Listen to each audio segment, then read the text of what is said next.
Hello there. My name is Dr. Diallo. Are you currently preparing for the FTCE ESOL K-12 with 047 assessment code? This is a subject area examination that assesses the knowledge and skills of aspiring teachers in the state of Florida. This problem set covers the subtopic of the knowledge of language proficiency assessment. If that's the case, then you've definitely come to the right place. I am here today to present to you multiple practice problems as well as test-taking strategies to help you on test day. Let's get started by taking a look at problem number 1.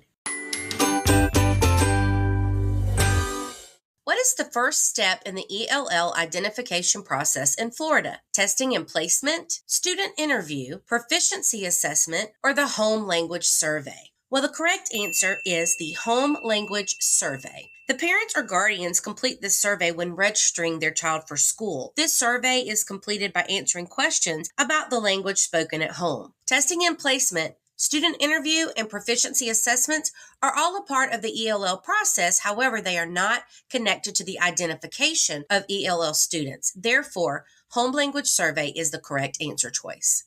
Problem number 2. What is the following an example of? An ELL student has been in the ELL program for several years. At the end of each year, the student is tested on English language proficiency. This year, the student was ranked as English proficient. Is this declassification, ability labeling, accuracy placement, or reclassification? Well, we'll notice in the question that this student actually tested on the English language proficiency assessment, and this time they actually were ranked as English proficient.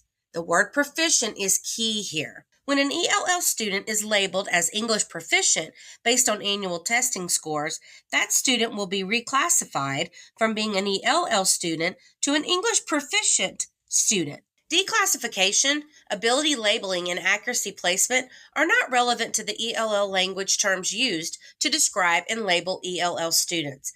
Therefore, reclassification is the only correct answer choice. What is the CogAT? The Cognitive Achievement Test assesses a student's capability within the classroom and in the work environment. The Cognitive of Gifted Ability Test assesses which students are capable of following a gifted curriculum in math. The Cognitive Abilities Test assesses the creativity and natural intelligence of a student, determining how capable they are. Or the Cognitive Abilities Test assesses a student's ability to reason out verbal, quantitative, and nonverbal problems. So we're noticing in the question that we are trying to find the definition for CogAT. The Cognitive Abilities Test assesses a student's ability to reason out verbal, quantitative, and nonverbal problems.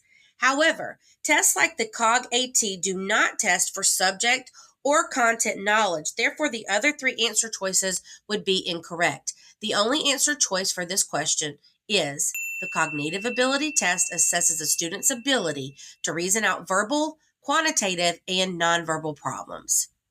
Which of the following terms is used to describe when a student is removed from an ELL program due to English language proficiency? Completing, exiting, advancing, or graduating? Well, in the question, we notice that they are wanting to know what happens once a student is removed from the ELL program because they have achieved English language proficiency. This is key. They have learned all they need to in the English language. So what is this term? Exiting occurs when a student demonstrates English proficiency on their yearly reclassification assessment and is subsequently removed from the ELL program. The other terms listed, completing, advancing, and graduating, are not specific to the ELL programs, therefore they are incorrect. The answer choice exiting is the correct answer choice. Well, I sure hope that you found that video to be helpful. Please be sure to like and subscribe to this channel so that you don't miss any more of our important updates for testing. Don't forget, too, to head over to study.com where we have additional sample test questions and lots of test-taking strategies that are there to help you on test day. Please be sure to leave your feedback, too, in the comment section so that we can know how you did on your test. We are here cheering you on and wishing you all the very best. Happy studying!